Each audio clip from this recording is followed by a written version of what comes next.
Le président de la République reçoit en audience le principal adjoint au conseiller à la sécurité américaine, actuellement en visite dans notre pays, à la tête d'une importante délégation.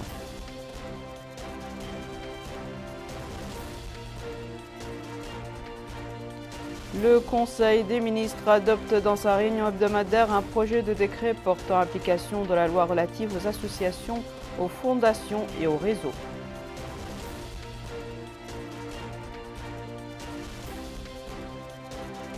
Clôture de la 4e campagne nationale de vaccination contre la Covid-19 sur l'ensemble du territoire national avec la poursuite des opérations de vaccination dans les différents centres du pays.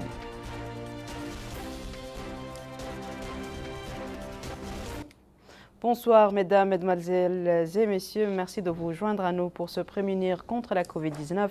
Faites-vous vacciner et appliquez les mesures barrières. La présidence de la République a annoncé qu'en vertu d'un décret en date de ce jour, il a été créé une centrale d'achat et d'approvisionnement appelée centrale d'achat et d'approvisionnement du marché. Le président de la République, M. Mohamed El-Cheikh El-Ghazouani, a reçu ce matin en audience au palais présidentiel à Nouakchott le principal adjoint du conseiller à la sécurité nationale américaine, M. Jonathan Feiner. L'entrevue a été centrée sur les relations entretenues entre les deux pays.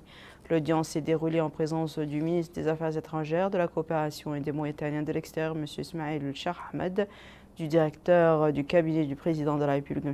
Mohamed Ahmed Mohamed Lamine, du chargé de mission à la présidence, M. Mohamed Lamine El Cheikh Al-Hadrami, de l'ambassadrice des États-Unis accréditée à Nouakchott, Mme Cynthia Kircht, de la conseillère principale, Mme Michelle Gonzalez, et du directeur d'Afrique. À sa sortie d'audience, le responsable américain a fait la déclaration suivante. Before I start, I want to wish all Mauritanians a happy Eid Mawlud. Permettez-moi de souhaiter à tous les Mauritaniens une bonne fête de l'Eid el-Mawlud. Je viens d'avoir des rencontres très productives avec le président Ghazouani et certains de ses ministres et j'ai saisi cette opportunité pour remercier le président Ghazouani pour son hospitalité et son leadership au cours des 2 dernières années et pour la poursuite des réformes politiques et économiques en Mauritanie. Au cours de mon entrevue avec le président, nous avons discuté de la meilleure manière de renforcer le partenariat entre les États-Unis et la Mauritanie en prenant en compte nos objectifs communs dans les domaines sécuritaires, économiques et politiques. La situation sécuritaire au Sahel est toujours une priorité partagée par les États-Unis et la Mauritanie. En tant que pays d'accueil du secrétariat exécutif du G5 Sahel, la Mauritanie joue un rôle clé dans la manière dont les autres pays du G5 Sahel réagissent aux menaces régionales. Je cite en particulier l'approche gouvernementale de la Mauritanie en matière de lutte contre le terrorisme qui est digne d'éloge car elle s'attaque à la menace sécuritaire et prend en considération les besoins politiques, économiques et de développement sous-jacents qui, s'ils sont ignorés, peuvent menacer la stabilité et la sécurité de n'importe quel pays. Les États-Unis sont également fiers d'avoir soutenu et de continuer à soutenir les États membres du G5 Sahel sur le plan bilatéral au moment où ils font face à des menaces terroristes persistantes dans la région. Je rencontrerai le secrétaire exécutif du G5 dans le courant de la journée pour m'informer sur les défis actuels et sur les possibilités d'améliorer la gouvernance, de faire progresser le développement et d'endiguer la menace terroriste.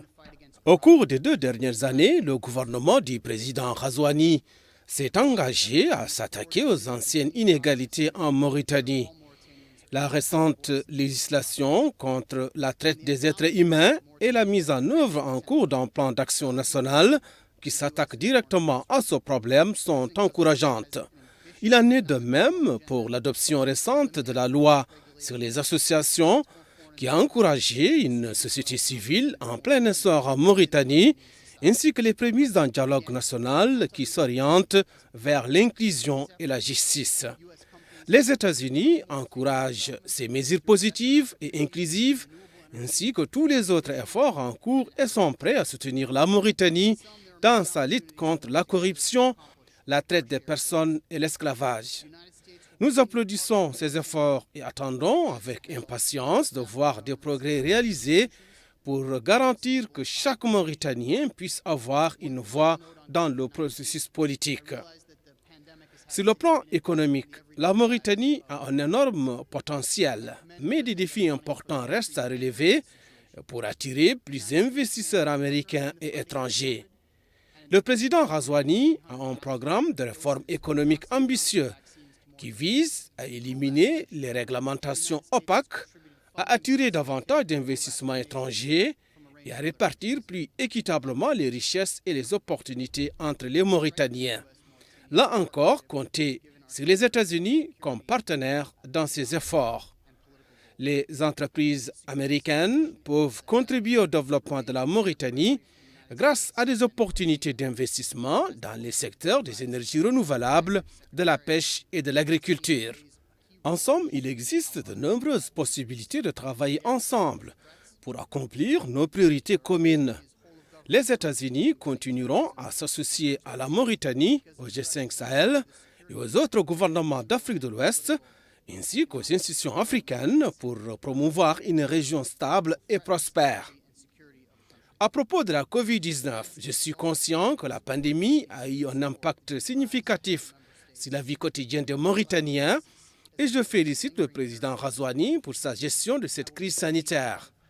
Les États-Unis restent partenaires dans la lutte contre le COVID-19 et en plus du don de 302 000 doses de vaccin Johnson & Johnson à la Mauritanie, dans le cadre de l'initiative COVAX, les États-Unis ont contribué au financement des dons de COVAX accordés à de nombreux autres pays. Pour conclure, je suis impatient, au cours de ma visite, de m'entretenir avec les responsables mauritaniens, les experts du G5 Sahel et d'autres personnalités afin d'élargir nos relations avec le peuple et le gouvernement mauritanien. Je vous le disais en titre, le Conseil des ministres s'est réuni aujourd'hui sous la présidence de M. Mohamed El Ghazouani, président de la République. Le communiqué final sanctionnant les travaux de ce Conseil avec Abdelrahman Hamad. Le Conseil des ministres s'est réuni le mercredi 20 octobre 2021 sous la présidence de son Excellence M. Mohamed El Ghazouani, président de la République. Le Conseil a examiné et adopté les projets de décret suivants. Projet de décret portant application de la loi numéro 2021-04 du 10 février 2021 relative aux associations, aux fondations et aux réseaux. Le présent projet de décret précise et détaille les aspects de la loi numéro 2021-04 sur certaines questions importantes pour les associations comme la consolidation du système déclaratif à la place de l'autorisation préalable, l'atténuation des dispositions relatives au contrôle contraignant, l'application d'un régime financier, comptable, fiscal et un contrôle adapté des associations, les voies de recours en cas d'abus d'autorité, l'introduction de dispositions permettant aux associations de bénéficier de fonds d'appui technique publics, privés et étrangers sous conditions, la signature d'accords cadres et d'accords de siège avec l'État, la régularisation de la situation juridique des associations déjà constituées conformément au texte abrogé dans un délai d'1 an à compter de la date d'entrée en vigueur du décret. Projet de décret portant approbation d'une convention d'établissement entre le gouvernement de la République islamique de Mauritanie et la société FASC SARL. Le présent projet de décret vise l'adoption de la convention d'établissement conclue entre le gouvernement de la République islamique de Mauritanie et la société FASC SARL et ce conformément aux dispositions de la loi numéro 52/2012 en date du 31 juillet 2012 portant Code des investissements.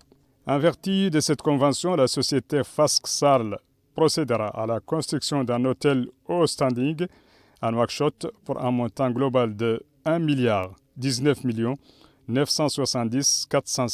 MRU avec la création de 107 emplois nouveaux, dont 57 permanents et 50 autres temporaires. Le ministre des Affaires étrangères, de la coopération et des Mauritaniens de l'extérieur a présenté une communication relative à la situation internationale. Le ministre de l'Intérieur et de la décentralisation a présenté une communication relative à la situation intérieure. Le ministre du Pétrole, des Mines et de l'Énergie a présenté une communication relative aux mesures d'assainissement de la situation du cadastre minier.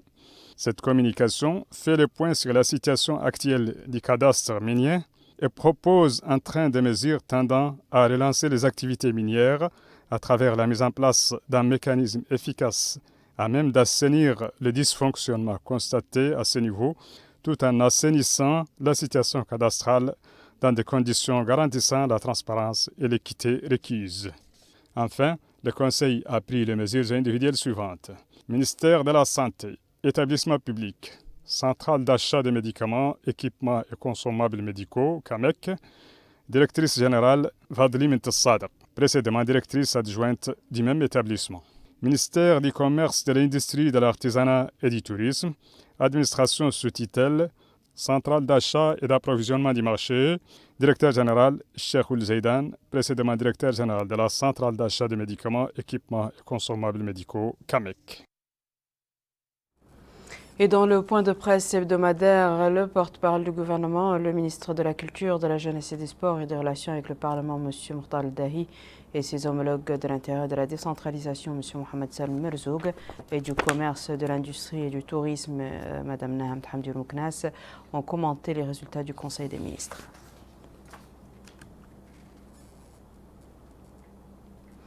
Le ministre des Affaires étrangères, de la coopération et des Mauritaniens de l'extérieur, M. Ismaël Cheikh Ahmed, a tenu aujourd'hui dans la salle de réunion du ministère une séance de travail avec M. Jonathan Feiner, principal adjoint du conseiller à la sécurité nationale américaine, accompagné d'une délégation de son pays. Au cours de la rencontre, les deux parties ont passé en revue les relations distinguées d'amitié et de coopération entre les deux pays, ainsi que certaines questions d'intérêt commun, telles que les défis de sécurité et de développement dans la région du Sahel. La réunion s'est déroulée en présence de M. Ahmed Sid Ahmed Ledje, secrétaire général du ministère, et de plusieurs responsables du département.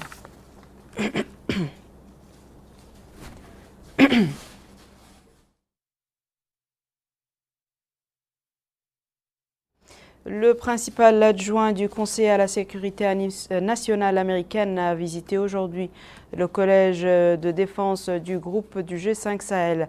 La visite lui a permis de tenir une réunion de travail avec le directeur du collège, le général de division M. Brahim Valul Shebani, et de remettre un soutien logistique au collège. Compte rendu de Bokar Baylaba. Le conseiller adjoint de la sécurité nationale à la Maison-Blanche, Jonathan Feiner, en visite au siège du collège de défense du G5 Sahel à Nouakchott. Ainsi, la délégation américaine s'est entretenue avec le directeur du collège, le général Brahim Valul Shebani. Après l'entretien, la délégation américaine a visité le collège de défense du G5 Sahel, marqué par l'inauguration d'un dispositif informatique offert par les États-Unis d'Amérique en contribution au projet de la bibliothèque électronique de l'établissement. En d'autres termes, ces équipements s'inscrivent dans le cadre du projet de construction d'une bibliothèque et un laboratoire d'enseignement des langues que le collège va abriter prochainement. Commentant la visite, le directeur du collège, le général Brahim Valul Shebani, a déclaré qu'elle s'inscrit dans le cadre du renforcement des relations de coopération entre le groupe des pays du G5 Sahel et les États-Unis d'Amérique. Il a rappelé que ces relations remontent à la date de création du collège, surtout au plan des visites et échanges académiques. Il a enfin remercié les autorités américaines pour l'intérêt qu'ils accordent au collège et pour ce précieux soutien devant améliorer la qualité des enseignements. Pour rappel, le collège de défense du G5 Sahel est un véritable projet régional. Les 5 États, Mauritanie, Mali, Tchad, Niger et Burkina Faso, ont ainsi décidé de coopérer au cœur d'une mission régalienne, la défense et la sécurité, pour créer une école de formation de haut niveau. Par naissance régionale et internationale, cette école est un creuset de cadre pour les États du G5 Sahel. Notre ambassadeur au Niger, son Excellence M. Sidatul Cheikh Ahmed Aïch, a remis aujourd'hui à Niamey au président de la République au Niger, son Excellence M. Mohamed Bazoum, les lettres de créance l'accréditant sa qualité d'ambassadeur extraordinaire et plénipotentiaire de la République islamique de Mauritanie auprès de la République du Niger.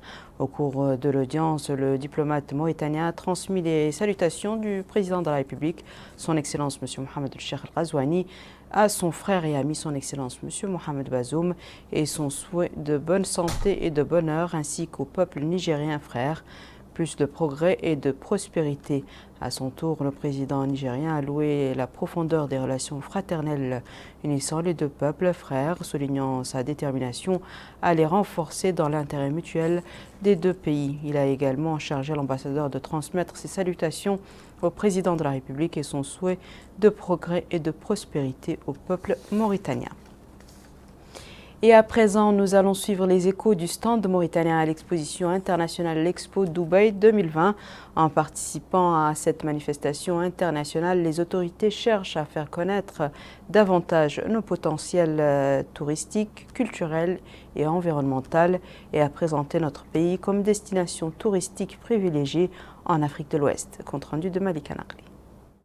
Dans le pavillon mauritanien de l'Expo Dubaï 2020, les visiteurs peuvent à loisir admirer la richesse du patrimoine culturel mauritanien et s'informer de nos us et coutumes au travers des nombreux objets, fruits du génie créateur de nos artisans.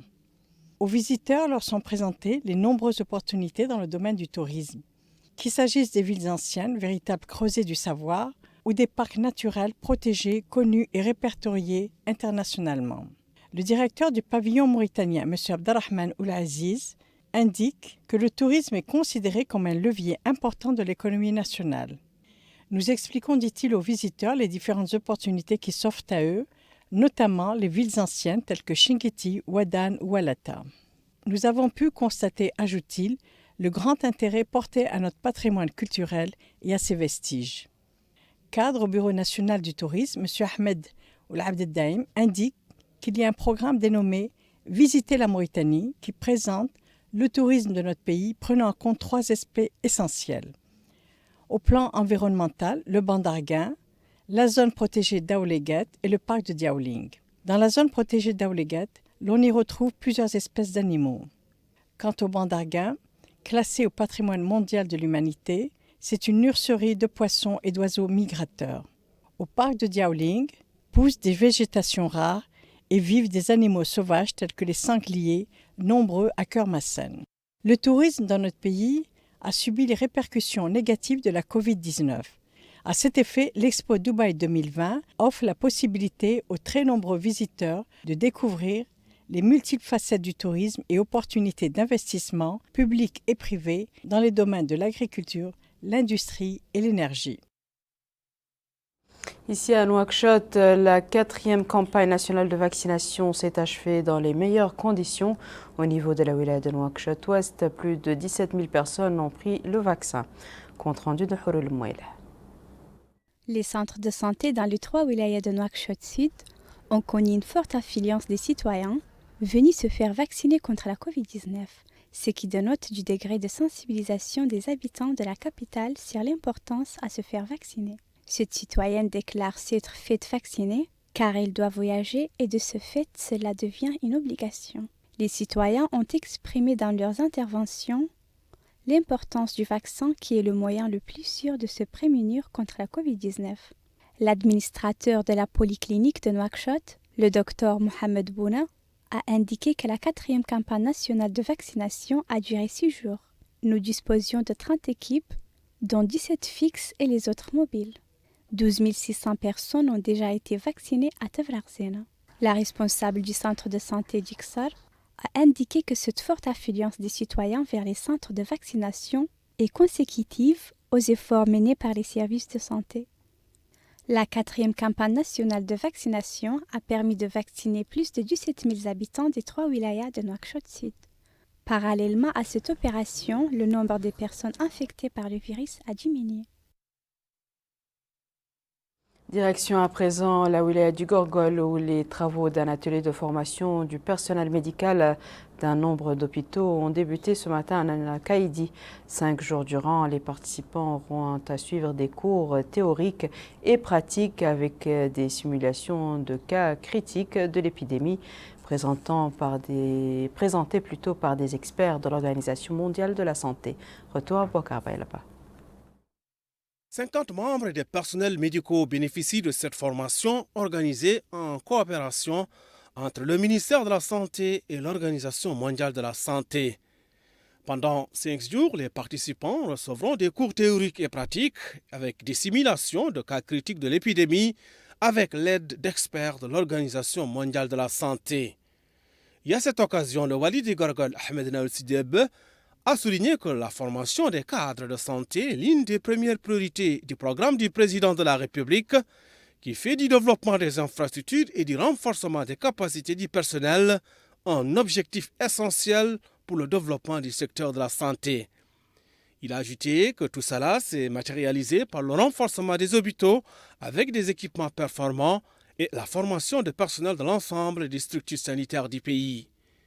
À son tour, le représentant de l'administration hospitalière au ministère de la Santé, Baba Oulba, a expliqué que ces ateliers permettront aux agents de santé à l'intérieur du pays d'améliorer leur expérience et développer leurs compétences pour les personnes infectées par la pandémie dans le cadre de la stratégie proactive du ministère de la Santé. Sid Ahmed Boukhari est le directeur du centre hospitalier de Kaïdi, affirme que le partage d'expériences de terrain permettra aux établissements sanitaires de gagner le dynamisme pour faire face à toutes les formes de crise sanitaire. À présent, la situation épidémiologique du pays relative au Covid-19 qui a été caractérisée ces dernières 24 heures par 24 nouveaux cas de contamination, 38 guérisons et un décès. Ce résultat porte le cumul à 36 783 cas positifs, dont 35 565 guérisons et 791 décès depuis l'apparition de la pandémie.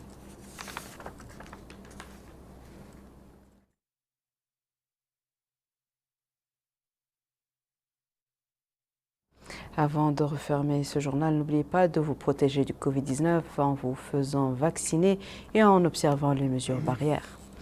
Voici à présent, mesdames et messieurs, le rappel des titres.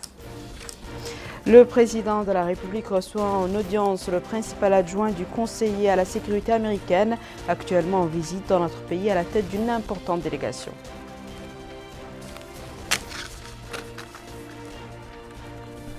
Le Conseil des ministres adopte dans sa réunion hebdomadaire un projet de décret portant application de la loi relative aux associations, aux fondations et aux réseaux.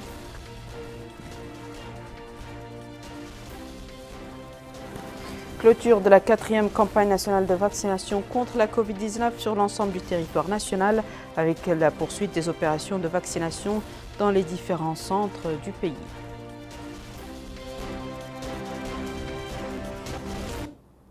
C'est la fin de ce journal, mesdames et messieurs. Merci à vous de nous avoir suivis. Merci de votre fidélité et je vous souhaite une excellente suite de programme sur El Mauritania.